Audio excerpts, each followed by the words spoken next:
पुत्रीत तन्मयता तरबो विनेदोस तम सब सर्वभूत हृदयम मुनिमानतोऽस्मि तम सर्वभूत हृदयम मुनिमानतोऽस्मि।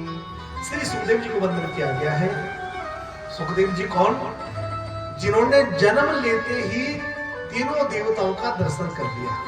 देखो हमारे यहाँ किसी बालक का जन्म होता है या तो हॉस्पिटल का दर्शन करता है या नर्सों का या डॉक्टरों का दर्शन करता है। लेकिन सुखदेव जी जिन्होंने जन्म लेते ही तीनों देवताओं का दर्शन कर लिया और ना मां की ओर देखा ना पिता की ओर देखा, सीधे कहां चले? जंगल की ओर चलते जन्म लेते ही, क्योंकि 12 वर्ष तक मां के गर्भ में रहे और जन्म लेते, जब जन्म तो हम बालक रूप में, लेकिन अवस्था कैसी 12 वर्ष वाली अवस्था होगी और किसी की ओर नहीं देखा। इधर व्यासी के पुत्र है कौन? श्री सुखदेव जी। व्यासी ने कहा, हे पुत्र रुको तो, सुनो तो सुखदेव जी ने कहा कि हे तात, मुझे मोह में नहीं पड़ना है, इसीलिए मैंने तीनों देवताओं का आह्वान किया है। क्योंकि 3 प्रकार की माया है, सतोगुण, रजोगुण, तमोगुण, और तीनों देवता उस माया के संचालक हैं। ब्रह्मा जी रजोगुण के हैं, भगवान विष्णु सतोगुण के और भगवान शंकर तमोगुण के। तो इसीलिए मैं इस घर गृहस्थी के चक्कर पड़ना नहीं चाहता है। कोई बात नहीं बेटा, तुम मुझे अपना पिता नहीं बनाने, मेरे शिष्य बन जाओ।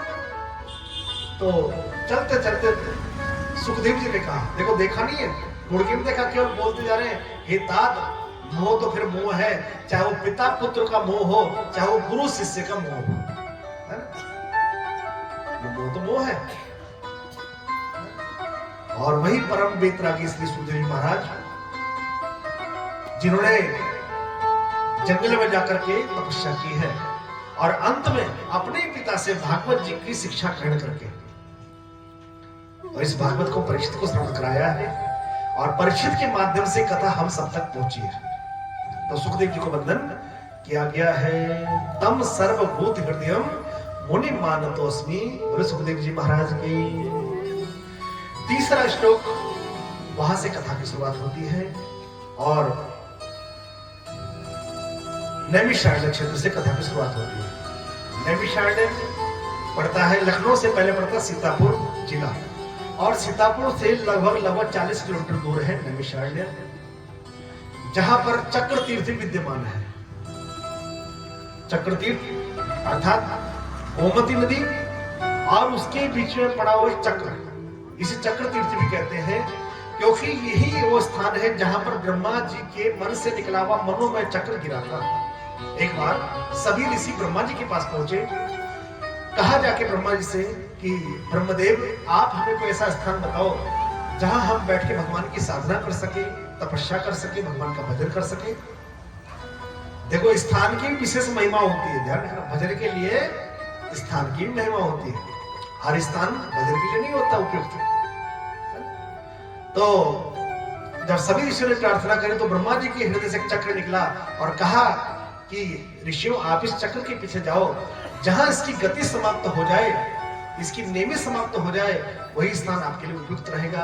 और घूमते घूमते वह चक्र कहां पहुंचा? नैमिषारण्य में। और वहां उसकी नेमी समाप्त हो नहीं, बना होता गति। जैसे हम सब यहाँ बैठे हैं तो ये भी नैमिषारण्य बन चुका है, यहाँ हमारे मन की गति भी समाप्त हो जाती है। ये मन भी जगह जगह घूमता रहता है, भले सड़ तो बैठा है कथा में, लेकिन ये मणिराम न जाने कहां कहां घूम के आ जाता है। कैलिग्राफ बनते रहते हैं, अंदर भी ढोल बजते रहते हैं, दिल में भी ढोल बजते रहते हैं। तो नैमिषारण्य स्थान भी नैमिषारण्य बन चुका है, जहां पर की सौनक इत्यादि 88 विराजमान है और उनके मध्य पधारे श्री सूर्य जी महाराज। और जब श्री सूर्य जी महाराज पधारे तो सभी ऋषियों ने उनका स्वागत किया और एक प्रश्न पूछा कि अज्ञान ध्वांत विध्वंस कोटि सूर्य समप्रभ सूताख्याय कथा सारम मम कर्णि रसायनम। देखो इस श्लोक का अर्थ समझते हैं। पहले आपसे एक प्रश्न का उत्तर मैं जानना चाहता हूं। 3 कमरे हैं, देखो, और 3 कमरे, उनमें से एक कमरा पिछले 70 साल से बंद पड़ा है, दूसरा जो कमरा है वह 7 साल से बंद पड़ा है, और जो तीसरा कमरा है वह 7 दिन से बंद पड़ा है। अब आपको बताना है, यदि तीनों कमरों में रोशनी करनी हो तो किस कमरे में रोशनी कम करने में ज्यादा समय लगेगा? 70 साल वाले में, 7 साल वाले में, या 7 दिन वाले में? किसमें समय ज्यादा लगेगा? सोचो जरा, कौन सा कमरा है जिसमें रोशनी करने में ज्यादा समय लगेगा?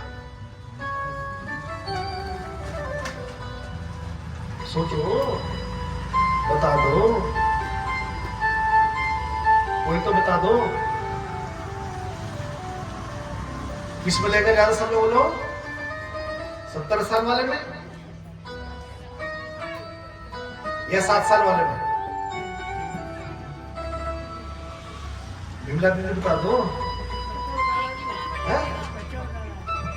70 साल वाले में ज्यादा समय लग सकता है, लेकिन अगर आपसे कहा जाए आप क्या करना, तीनों दरवाजों, तीनों कमरों, खिड़की दरवाजे खोल के आ जाओ, तो किसमें समय लगा ज्यादा? इसमें भी समय जाके क्या, खिड़की दरवाजे तो खोल दे और समय प्रकाश हो जाएगा। तो ऐसे ही वो 3 कमरे कहीं और नहीं है, वो 3 कमरे भी यही विद्यमान है। अभी में से बहुत से लोग ऐसे होंगे जिनकी उम्र बीत चुकी है, 70 साल बीत चुके हैं, लेकिन कभी भगवान की कथा नहीं सुन पाए होंगे। कुछ ऐसे भी होंगे जिन्होंने कथा सुने 5-7 साल हो गए होंगे, और कुछ ऐसे भी होंगे जिन्होंने अभी 5-7 साल पहले ही, 5-7 दिन पहले ही कथा सुनी होगी। तो रोशनी समय बराबर हो सकती है, कोई ज्यादा समय लगने वाला नहीं है। बस जा खिड़की दरवाजे, ये कथा क्या करती है, ये हमारे मन के खिड़की दरवाजे खोल देती है, और जब खिड़की दरवाजे खोल देती है तो हमारा अज्ञान भी मिट जाता है। भाव समझ लो, राधे राधे। और जब अज्ञान मिट जाता है तो फिर परमात्मा पाने में देर हुई क्या? बोलो। तो सभी ऋषियों ने पूछा श्री सूर्य से कि महाराज, हम सबके मन में अज्ञान रूपी अंधकार है, और आप तो ज्ञान में 100 करोड़ सूर्य के समान हैं, कोटि सूर्य समप्रभ। तो सूथाख्या कथा सारम मम कर्ण रसायनम। हे सूर्य महाराज, हम आपसे कथाओं का सार पूछना चाहते हैं। क्या कहा? कथाओं का सार। और जैसा कि मैंने बताया था, सार की कीमत ज्यादा होती है पदार्थ से। पदार्थ से ज्यादा किसकी कीमत है? सार की कीमत है। ठीक? तो सूताख्या कथा सारम मम कर्ण रसायनम, जो हमारे कानों को रसायन के समान आनंद दे। देखो यहां पर शब्द है रसायन, और रसायन जानते हो किसे कहते? तो दवाई को कहते हैं। राम रसायन, तुम्हारे पास, हनुमान जी के पास दवाई है, लेकिन रसायन कौन सा? एक बीमारी हो जो शरीर की होती है, उसके लिए मुंह से गोली खानी पड़ती है, और लेकिन दूसरी बीमारी होती है, मनों की बीमारी होती है, उसके लिए कान से गोली खानी पड़ती है। रसायन मम कर्ण रसायनम, कर्ण माने कानों के द्वारा उस रसायन को, उस दवाई को अंदर पहुंचाया जाए। तो सूर्य कहते ऋषियों, तुम अपने मन की बात पर, तुम्हारे मन में क्या चिंता है? तो ऋषियों ने कहा कि महाराज, इस संसार में जीव आया है, खाने पीने सोने में दिन व्यतीत हुए हैं, आसुरी वृत्ति वाला हो गया है, और भयभीत है। हर इंसान भयभीत है। अब देखो आपके मन में होगा, महाराज संसार में संत भी तो रहते, क्या वही भयभीत है? संत भी भयभीत है, गृहस्थी भयभीत है कि कहीं मैं मर ना जाऊं, और संत भयभीत है कि कहीं संसार मेरा दोबारा जन्म ना हो जाए।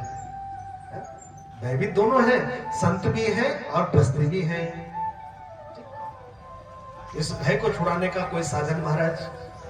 तो सूर्य जी कहते ऋषियों कि काल अभ्याल मुक्तास त्रास निर्णास हेतवे श्रीमद् भागवत शास्त्रम कलोकीरेण भासितम, कलोकीरेण भासितम। ऋषियों, इस भय को छुड़ाने वाला केवल एकमात्र साधन है, वह है भागवत महापुराण। क्योंकि हम सब मौत के मुंह में बैठे हैं,